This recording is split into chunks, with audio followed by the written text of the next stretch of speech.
Should Christians keep the Sabbath?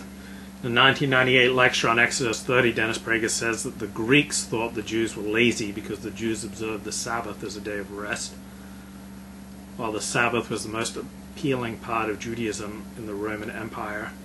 The Jews weren't the first people to say to be nice. What distinguished the Jews was the Sabbath. When a Jew keeps the Sabbath, it is an announcement that God created the world. And Dennis says when he's raised this question with Christians, why is there so little Sabbath observance in Christian life, one response he's received is that this is the only commandment out of the 10 commandments not reiterated in the New Testament. So what do Christians do about this Sabbath commandment? It's no longer relevant. It's relevant, but I just have to feel it. How does a Christian announce that God created the world? See, Sunday is not the Sabbath. It's the Lord's Day. It commemorates the resurrection of Jesus, not the creation of the world. Now, a Christian might say, Mr. Prager. Christians are very polite. That's why you'd say, Mr. Prager. Mr. Prager, the Sabbath is a distinguishing sign of the covenant between God and the Jews.